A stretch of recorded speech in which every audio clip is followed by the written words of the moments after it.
Coach? Okay, first of all, I'm real proud of our team. It was a quality win against a talented team. You know, we hadn't played in 21 days. The first quarter, we were sleepwalking a little bit. You know, we had the interception in the in the end zone. In the second quarter, we woke up and we started playing Auburn football. You know, we had the explosive pass play to Flash, and then of course I think we had 27 unanswered. You know, after that first quarter, and probably the key play in the game was our 100-yard interception return. That just really changed the whole dynamics of the game. But our guys fought. You know, we didn't play our best. We made some mistakes, but our guys fought, and that's a sign of a good team. And we're proud to get the victory here, and you know, look forward to next week. Questions?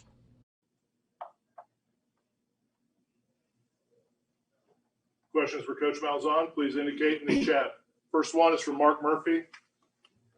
Yes, Coach, have you got a preliminary report on how Tank Bigsby is?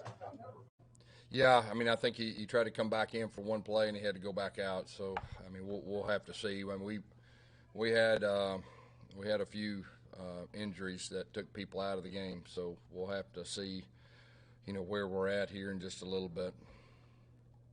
Next is Jason Caldwell. Guys, can you just speak to the way your team overcame adversity, not only the last 3 weeks, but tonight with, you know, Tank and then both offensive tackles going down? Yeah, you know, this team has battled. They fought every game.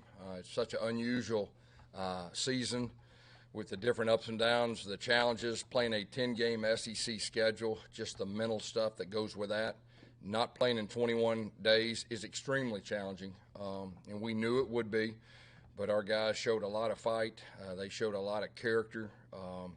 And like I said, the first quarter was ugly on our end. I mean, we just, like I said, we were sleepwalking a little bit. But they flipped the switch, and the last three quarters we played good Auburn football. Justin Ferguson's next.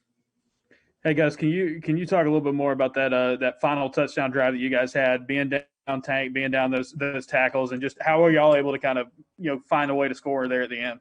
Yeah, I mean, I think the third downs, we had some third down conversions. Second half, we were really good at third down. We leaned on them a little bit with our offensive line up front. Shivers, DJ Williams came in, did a really good job running the football. But I think the big thing in that drive was our third down conversions and able to run that thing in. Next, Jordan Hill. Gus, you mentioned Smoke's interception. Just how big was that in that third quarter, given Tennessee was moving the ball really well and had a chance to go ahead there? That changed the dynamics of the game. You know, Owen got a piece of him and hit the quarterback, and that helped. I mean, he got pressure on the quarterback, hit him, and then Smoke stepped in front. We got a good block right there about the 20-yard line, 30-yard line. He went house call with it, and you know, that was really the key play of the game that changed the whole dynamics and gave us some breathing room and gave us some confidence. Next, Nathan King.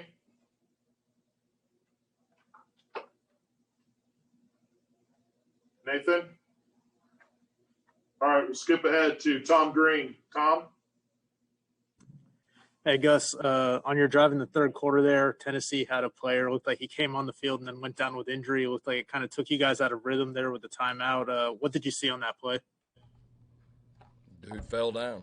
I mean, I don't know. I mean, he fell down. They stopped the clock. So I don't know. I mean, probably the same thing you saw.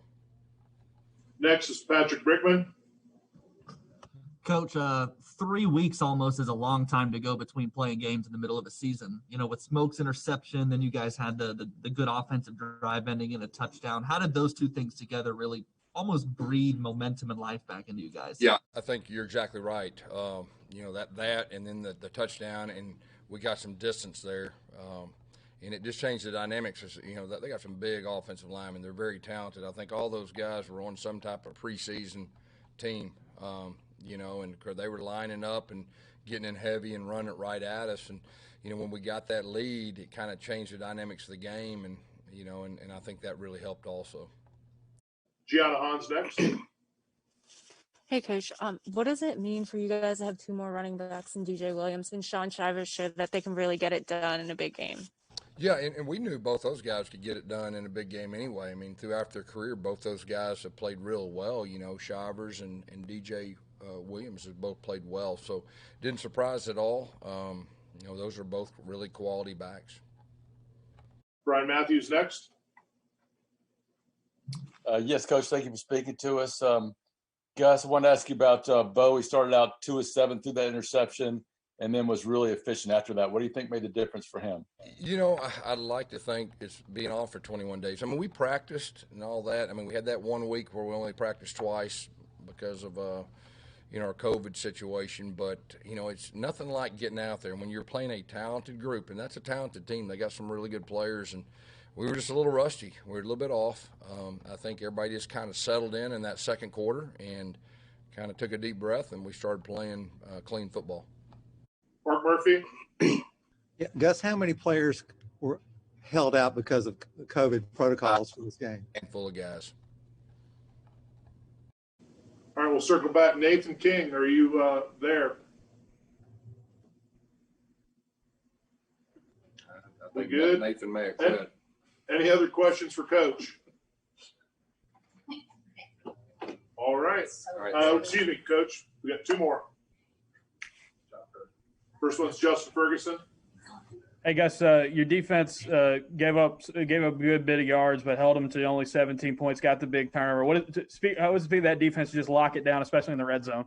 Well, you're exactly right. I mean, that's a sign of a good defense. I mean, we really buckled up in the red zone.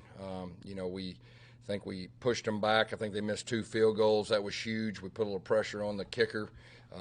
So I thought our defense, they fought their tail off is what they did, because that's a good offensive line with a good running back, couple good running backs, and but our guys adjusted and they fought and kept them out of the end zone a lot. Last one's Jason Caldwell. Gus, I don't know if you could hear Mark, but I think he was wanting to know about how many guys were held out because of COVID issues. How many total guys do you know that? Yeah, I think it was just a couple. Now, I'm not going to name names, okay? It was just a couple. I mean, y'all can look on the sideline and all that. All right. Thank you, Coach.